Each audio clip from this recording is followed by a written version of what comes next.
سيدة من محافظة المنصورة، الشرطة عثرت عليها اما اولادها جم يخبطوا على الباب. اولادها كانوا بيجوا كل يوم جمعة يزوروها، بس يوم الجمعة. عندها 50 سنة في العمر. اسمها نور. نور كانت ست كتير جميلة، ست كتير يعني عايشة لوحديها. كل الحكاية ان هي بس يوم ما بتخرج عشان تبصم تجيب المعاش من دولة المنصورة. المنصورة دي فين؟ هناك في محافظة مصر. طبعا القصة للآخر.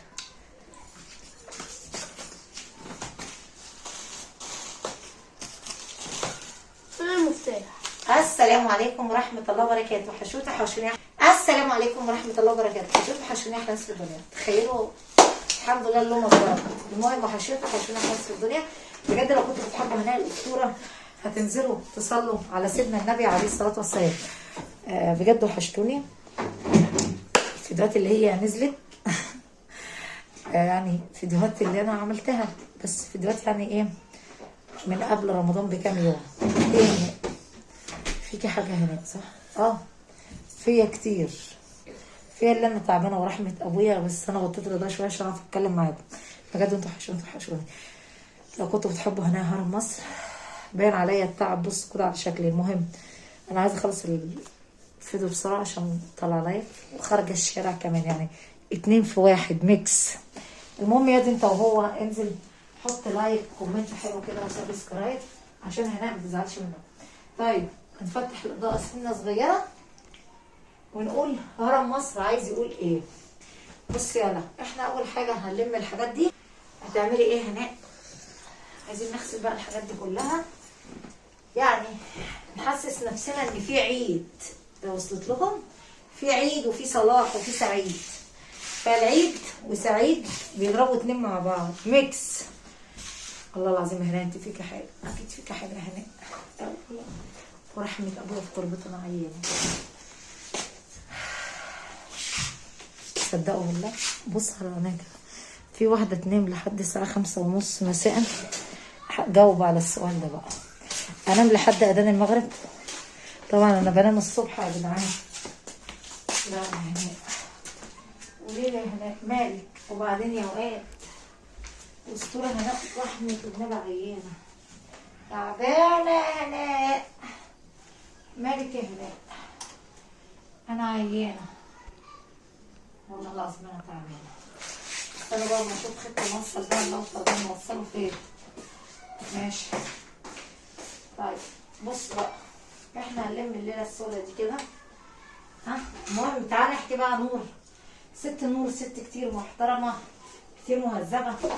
تحيه لاهل المنصوره اللي بيحبوا اسطوره العالم العربي. كانت ست كتير حلوه. كانت موظفه وقعدت من الشغل الحمد لله.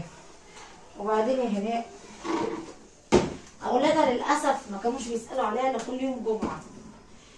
وبعدين اما عملت ايه بقى؟ قام ربنا رزقها بواحده جاره. الست دي كان عندها ذهب كتير. ست نور عندها شويه ذهب كتار، بتاخد المعاش للاسف ما بتصرفوش عشان ايه؟ ما بقاش ايه يعني ولادها متجوزين. عندها بنتين وولد. ولد مسافر ايطاليا، هو دكتور. وبعدين يا هناء حل يا هناء، حل يا هرم مصر. وبعدين يعني البنتين بيجوا كل يوم جمعة، متجوزين الاثنين على حسب بقى هما بيجوا يعملوا ايه. يجوا شوية ويجيبوا اولادهم والكلام ده كله، لحد ما في يوم من الايام ربنا رزقها بمصيبة. ايه هي بقى يا هرم مصر المصيبة بقى؟ حك هناء حك. المصيبة الكبرى ان انت تبقى قاعد في حالك كده وربنا يرزقك بايه؟ بحد يعكنن ايه؟ يعكنن عليك حياتك. ايوه صح هناء جاوبي. حكينا يا هرم مصر. المهم واحده جارتها اتصاحبت عليها، قالت لها انا هجيب لك حليب. عارفين الحليب؟ لبن. ست نور كانت مربيه كام قطه، كانت بتجيب اللبن اكتر عشان تاكل القطط. وبعدين يا هناء ولا بعدين الست فضلت مصاحباها يجي شهرين 3 كده، لحد ما عرفت تضرب ضربتها، وعرفت هي بتجيب الفلوس امتى والكلام ده كله. وطبعا كذا مره تقول لها ايه وهي جايه ماشيه، تخش معاها لغرفه النوم تنيمها، تقلع الذهب الست نور وتقول لها ايه بقى يا حلوين، تخيل انت بقى، تقول لها ايه ممكن تاخدي الذهب بتاعي تحطيه في قلب العلبه عشان نقدر اعرف انام. الست بسم الله ما شاء الله عندها صيغه كتير. طبعا بتخش اوضه النوم معاها تطلع علبه الذهب منين؟ يعني علبه بيقولوا عليها شجمجيه، فاكرين زمان؟ تطلعها منين يا هرم مصر؟ تطلعها من قلب ايه؟ من قلب الدولاب، لحد ما عرفت مكان الفلوس وعرفت مكان كل حاجه. جارتها دي اسمها ناديه. طبعا نور كانت بتحبها كتير وامنت لها، ما انا مش هديك تشيل الذهب لما اكون بعمل لك من انك لا تخون يد ولو كنت خاين. وبعدين يا هرم العالم، وبعدين لحد ما جت مره الطوبه في المعطوبه.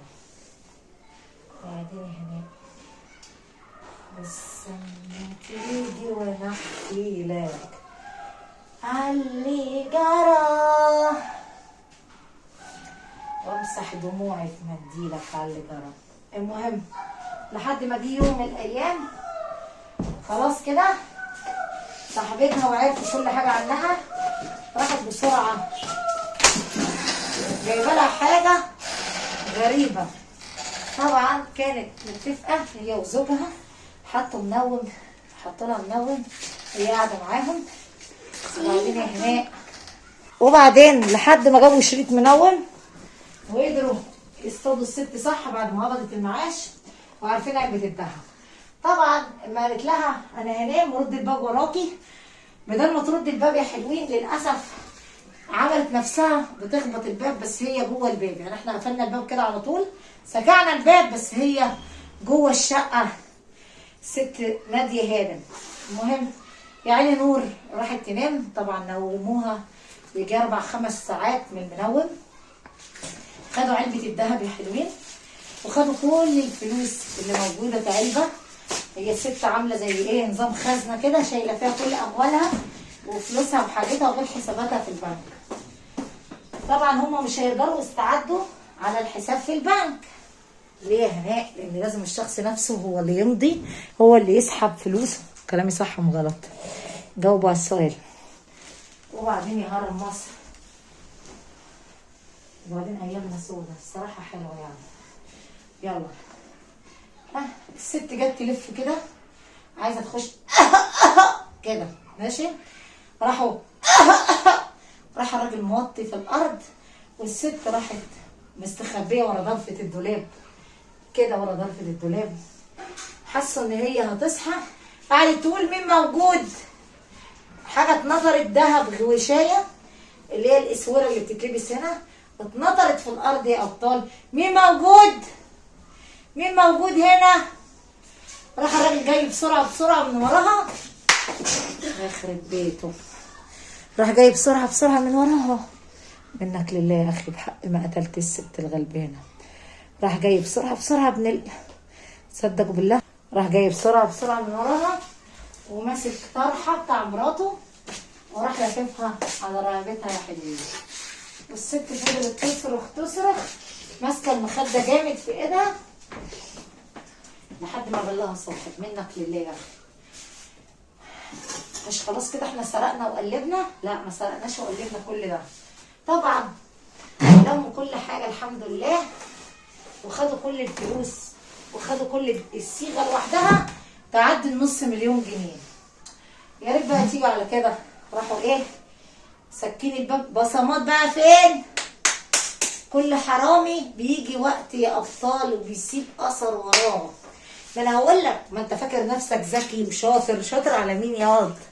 انت ممكن تكون شاطر، الشيطان بيهيأ لك ان الدنيا سهله، بس انت غلطان يا واد. اسكت انت شيطان.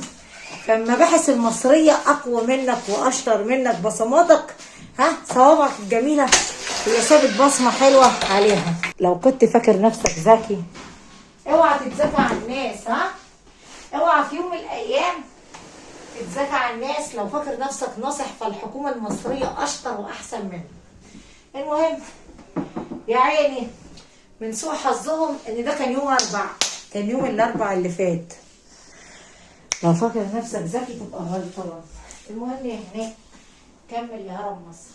المهم حصل حاجه غريبه ما كانتش هتخطر على بالنا. ايه هي هرم مصر؟ هنقول دلوقتي. تخيل انت كل ده كان موفق 12 رمضان عشان تبقى عارف. المهم تحصل حاجه كده تقلب الموازين.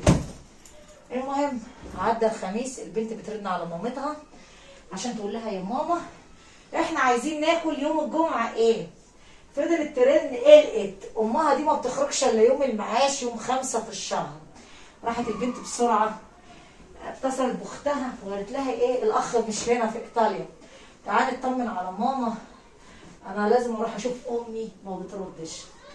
طبعا للاسف راحوا الاثنين فضلوا يدبوا على باب الشقه مفيش.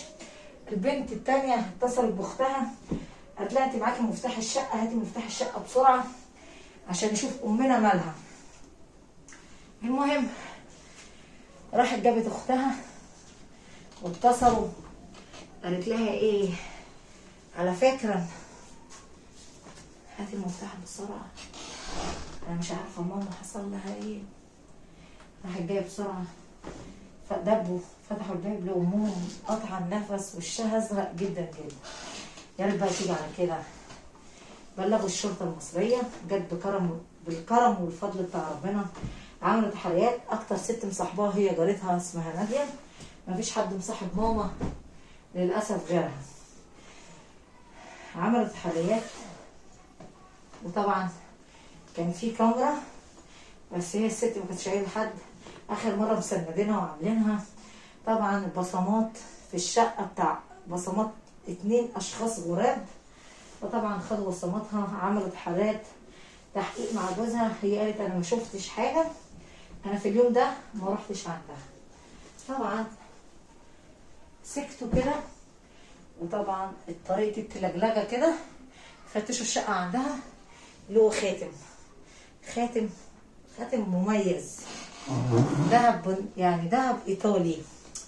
فطبعا وراها بنتها قالت له الخاتم ده بتاع ماما، الخاتم ده بتاع ماما، اخويا جايبه لها من ايطاليا في عيد ميلادها. طبعا من هنا قالوا ما شفناش، خدوهم عذبوهم شويه الشرطه المصريه. خدوا البصمات لقوا نفس البصمات بتاع الشقه، الزوج ومراته. طبعا اعترفوا احنا اللي عملنا فيها كده. ليه؟ عشان هي ست معاها فلوس كتير واحنا قلنا محدش يا حلوين بيسأل عنها فاحنا نقلبها. عرفتوا القصة؟ فاحنا نقلبها. فطبعا ضابط المباحث قال لهم تقلبوها يعني تقتلوها ولا تقلبوها ولا يعني التقليب ايه من وجهة نظركم؟ ان انتوا تقتلوا ست محترمة كانت وقالوا الصراحة كانت بتراضينا وكانت بتراضي ولادي والكلام. طب ليه كده؟ ليه الايد بتعض الايد اللي وقفت جنبيها؟ اتقوا الله في عباد الله. يوم 12 رمضان والست ماتت. لا اله الا الله سيدنا محمد رسول الله. طبعا قصه الحق يعني الجريمه حصلت الساعه 1 صباحا بتوقيت مصر. ليه كده؟ ليه تحسنوا وتعضوا وتسرقوا الايد اللي وقفت جنبيها؟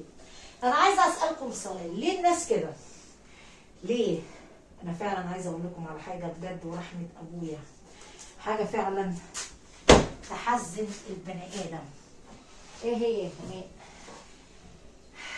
انا بكره الحرامي وبكره الكذاب وبكره الخاين. انا ضد كل الكلام ده. عايز تسرقني قول لي انا عايزه اسرقك وخلصني وريحني يا اخي، وبلاش اللف والدوران وبلاش الكذب، وبلاش نكذب على بعض. فعلا الحاجه دي ورحمه ابويا مزعلاني جدا جدا جدا. انا حلفت برحمه ابويا. انا عايزه اسالكم سؤال، ليه دايما اما بنلاقي حد طيب كتير بنحب نقلبه، بنحب نسرقه، بنحب نستغله، بالذات لو لقينا واحد مش عارف حاجة ومش عارف سعر الحاجة دي. انا زعلانة كتير. خلينا في موضوعنا. المهم ارسم المباحث فضلوا مذنبينهم ويضغطوا عليهم لحد ما ظبطوهم ظبطه ب2 مليون جنيه. اعترفوا ان احنا ناس فقيره وما معيش اصرف على ولادي. طبعا رئيس النيابه الشرطه المصريه قال له يعني انت ما معكش تصرف على ولادك، اما انت ما معكش تصرف على ولادك ربنا اداك صحه، ليه ما استغلتش صحتك ورحت اشتغلت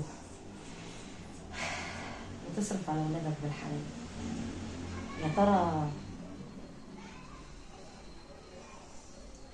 يا ترى انت كده مبسوط اما يتحاكم عليك بالاعدام؟ يا ترى انت كده هتاكل ولادك اما تموت وتسيبه، وزوجتك اللي هتسيب ولادها؟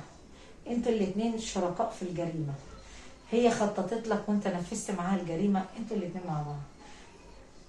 هي دي هتاخد 25 سنه وانت اعدام، انت اللي ربطت وهي اللي خططت. هو خد اعدام، هي 25 سنه. هتبقى مبسوط اما ترمي عيالك الثلاثه؟ هترميهم عند مين؟ في الملجأ ولا في الشارع ولا في انهي حته؟ ليه البني ادم، ليه الواحد طماع مننا؟ ليه البني ادم مننا ما بيشبعش؟ هتشبع امتى يا بطل؟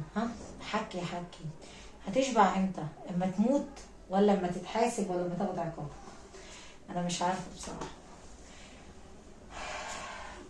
انا مش عارفه. انا زعلان منك يا دنيا، انا زعلان قوي، عذبتيني كتير يا دنيا، عذبتيني قوي. اقول لكم على سر، ورحمة ابويا ما بكدب عليكم، في يوم من الايام ما كانش معايا فلوس، هي دي الحقيقة، وللأسف وكان قدام الحرام وقدام الحلال، بس انا عمري ما عصيت ربنا، طول عمري بدور على الستر من ربنا، وطول عمري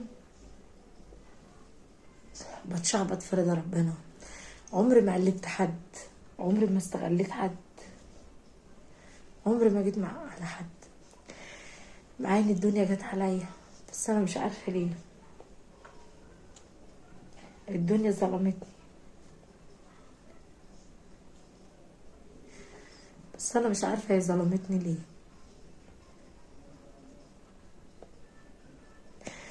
طول عمري بشتغل،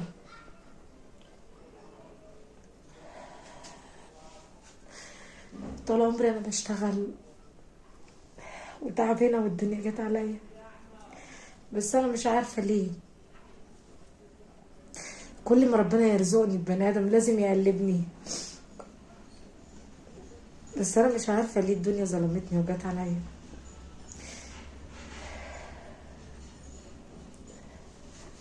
حط لايك. انا بعتذر على فكره انا عشان الدموع اللي نزلت دي، انا زعلانه من التقليب والاستغلال والاسلوب اللي انتوا عارفينه ده، بجد والله. انا كهناء بشتغل بالحلال عشان اصرف على ولادي، لو كان في مصدر تاني ما كنتش صورت ولا ايه ولا طلعت خالص، ولا مش عايزه حاجه من الدنيا، صدقوني ورحمه ابويا انا كنت عايزه الستر بس من ربنا، انا مش عايزه حاجه من الدنيا غير رضا ربنا عليا، بس مفيش فرصه خالص غير ان اقول الحمد لله، الحمد لله على الستر بتاع ربنا ميزني وحبني، ربنا لما بيحب عبد بيميزه وبيديله على قد نيته. المهم يا حلوين، انا زعلانه على الاستغلال، زعلانه كل ما ربنا يرزقني بحد او اعمل حاجه لازم يسرقني ويقلبني، زي ما اكون مغضوب عليا، بيقول لي انت مالتي مليارديره. احنا صادفني واحد قلت له هات ايدك، ابوس على ايدك، انا ست غلبانه على الله، ابوس على ايدك، انا ما معيش الفلوس اللي انت عايز تقلبني فيها ديت، انا ست غلبانه. اتاريني رحت للشيخ المنصر، الشيخ الافعى، لقيته سارقني سرقه. يلا يلا مش مهم، مش مهم. بعتذر على دموعي اللي نزلت. لو انتوا بتحبوني بقى حطوا لايك كومنت حلو كده. طبعا اتحكم عليهم وللاسف محدش راح ضحيه الا العيال. طيب العيال الغلابه دول ذنبهم ايه بقى؟ يخشوا الاحداث. واحد 9 سنين، ها، واحد 9 سنين، البنت عندها 12 سنه، ذنبهم ايه؟ انا بقى بسالكم انتوا كجمهور ومتابعين، العيال دي ذنبها ايه؟ يخشوا الاحداث، اللي يخش انا مش عارف هيروحوا فين؟ هيناموا في الشوارع تحت الكوبري ولا هيناموا في انهي ملجأ؟ المهم يا حلوين دي كانت قصتنا النهارده يا حلوين. الست نور هانم. طبعا لمينا الكوم ده كده عشان ايه؟ نبتدي نحطه في الغسالة. ولا باين له عيد ليا، مش العيد النهارده 25 رمضان ولا 26 رمضان، مش عارفه اصلا فيديو هينزل امتى، بس يلا ينزل زي ما ينزل. ما بقاش ليا نفسي اشتغل، انتوا اللي سديتوا نفسي، انتوا ما بقيتوش تحبوني على فكره، انتوا السبب في اللي انا اكون مش مبسوطه ومتضايقه، والله العظيم هي دي الحقيقه اللي بقولها لكم. انتوا اللي ما بتحبونيش من قلبكم. لو كنتوا بتحبوني من قلبكم مش هتخلوني زعلانه والدموع تنزل من عيني كده، وان انتوا تحطوا لي لايك وكومنت حلو. وحياه ابوكم الغالي لا تحطوا لايك، وبلاش الكلام بلاش اللي بيجرحني ويزعلني ويخليني كده الدموع تنزل من عيني.